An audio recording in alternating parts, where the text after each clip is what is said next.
Hola, ¿cómo están? Déjame que te cuente hoy cómo una persona que trabaja en un equipo multidisciplinario de desarrollo debería saber todos los condicionales de inglés si quieres realmente cumplir con cada uno de los roles. Cuando vos sos desarrollador, una de las cosas que capaz que no sabes, pero es fundamental sobre inglés, es que como desarrollador tú trabajas en lo que nosotros llamamos zero conditional. Cuando a mí me preguntan los alumnos cuál es la utilidad de trabajar en inglés, si vos sos desarrollador, si sos project manager, o si simplemente trabajas en un equipo multidisciplinario de desarrollo, déjame que te cuente. Todos los condicionales del inglés apuntan a un aspecto del desarrollo de un proyecto. Un programador programa en lo que nosotros llamamos zero conditional. Un project manager se maneja dando instrucciones de lo que se va haciendo en el paso a paso utilizando el first conditional. Y todas las reuniones que tenemos posteriores o generalmente cerca del cierre de un sprint o al cierre del mismo aparecen en second y third conditional. Déjame que te dé unos ejemplos para que entiendas exactamente por qué es tan importante que aprendas esto correctamente. El zero conditional de inglés, por definición, nosotros le llamamos un condicional que en realidad lo que hace es ser lo que se llama absolute truth, ¿no? O sea, son verdades absolutas.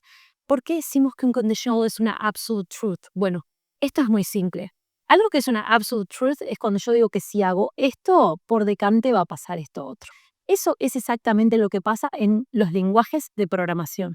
O sea, que los desarrolladores son las primeras personas que deberían saber cómo funciona el zero conditional. If A happens, B happens. ¿Ok? Entonces, if A, B. Si yo aprieto este botón, se despliega este menú. Eso es exactamente lo que vos haces si vos te dedicas a programar. Y eso es exactamente lo que es en inglés el zero conditional. Es un condicional que básicamente lo que te enseña es que todas las cosas que hacemos indirectamente generan otra acción más, ¿sí? No es causa-consecuencia, porque no es consecuencia, sino que ambas suceden porque sucede la primera. O sea, sucede una, sucede la otra, ¿sí? Si yo cierro la puerta está cerrada. Entonces, no es en sí misma una consecuencia, sino una acción que deriva en otra acción secundaria. Esto que nosotros llamamos zero conditional es el lenguaje primario de la programación. Ahora, ¿para qué me interesa a mí saber la diferencia entre un first conditional? Un first conditional es muy diferente, porque el first conditional primero no tiene la misma fórmula que el zero conditional. El zero conditional tiene una fórmula muy clara. Presente, presente. If it rains, the streets get wet. Okay? If you press this button, you display the menu. Press display, rains, get wet. Todo está en presente, porque esto pasa porque esto otro pasa también. En cambio, cuando vos tenés el first conditional, no es lo mismo. El first conditional en inglés nos va a dar unas pautas que son diferentes, porque nos dice, si pasa esto, como consecuencia va a pasar esto otro. Es decir, es otra acción que sobreviene de la primera. Entonces, la acción que va a suceder después como consecuencia es a futuro. Es una consecuencia futura, no sucede inmediatamente que sucede la primera, sino que luego, ¿sí? Entonces, por eso se llama first conditional, porque hay una acción primaria. Por lo tanto, si yo digo, if you deliver today, you will get feedback in a month. If you deliver today, you will get feedback in a month. Okay? If you catch the bug, you will be able to deploy. So, basically, estas dos ideas nos están diciendo cosas distintas. La primera nos hablaba de cosas que suceden en conjunto, pasa una y pasa la otra. La segunda nos habla de consecuencias. Si yo hago esto, voy a poder hacer esto otro, o esto otro va a pasar. De la misma forma sucede si estuviera hablando en negativo.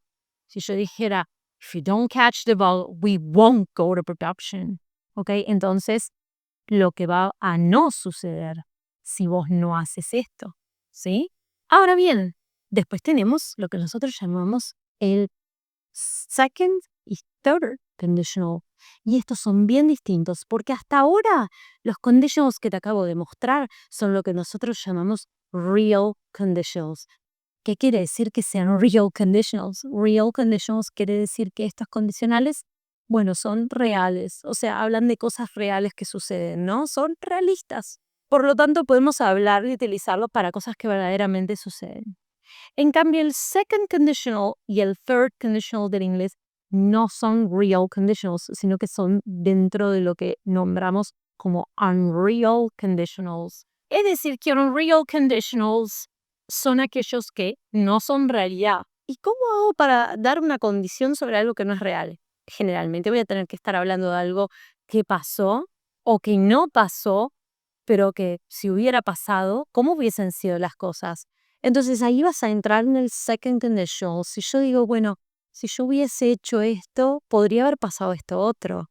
Es decir, me estoy imaginando un escenario que no es real, de que si en el pasado, si yo, o simplemente hoy mismo, si yo fuera algo que no soy, o estuviera en un lugar donde no estoy, o en una situación en la que no estoy, seguramente la consecuencia sería esta. Yo podría hacer esto, podría hacer lo otro, podría ser así o así. Entonces, por ejemplo, yo voy a decir, y como es irreal, quiero que se queden con este consejo sobre el verbo to be. No vamos a decir if I was, vamos a decir if I were. Entonces, if I were a millionaire, I would live in the Galapagos. If I were a millionaire. O sea que no soy. I am not a millionaire. And I wasn't a millionaire in the past. So if I were, not if I was, because I wasn't. If I were. If I were a millionaire, I would live in Galápagos. I would live because I don't live. ¿Me entienden? Entonces, ahí lo que estoy demostrando es lo que yo, si yo fuera algo que no fui y que no soy, ¿qué pasaría entonces? Eso es nuestro second conditional. ¿Y cómo aplicaría esto en el ámbito de equipos multidisciplinarios de programación? Bueno, muy sencillo. Hoy les decía, un programador tiene que saber lo que es el zero conditional, porque sabe que si una cosa pasa, la otra pasa simultáneamente. Es lo que hacen cuando programan. Un project manager debería saber lo que es el first conditional, porque cuando vamos a hablar de unos requerimientos o del scope de un proyecto, vamos a hablar de qué cosas, si yo hago esto, ¿qué va a pasar? If we delimit the scope, we will have a clear picture on the requirements. Entonces, yo estoy manejando las consecuencias. Lo mismo cuando entramos en risk management o risk assessment. Un project manager que empieza a analizar el risk management te va a decir, ok, if we don't do this, we will get this consequence. Entonces, es una manera de advertir, es una manera de adelantarnos un poquito a las situaciones futuras. Y en el second conditional, al igual que en el third conditional, lo vas a utilizar cuando las cosas ya pasaron y yo quiero pensar cómo hubiesen sido si hubiésemos hecho algo diferente. Entonces, ¿dónde las voy a aplicar?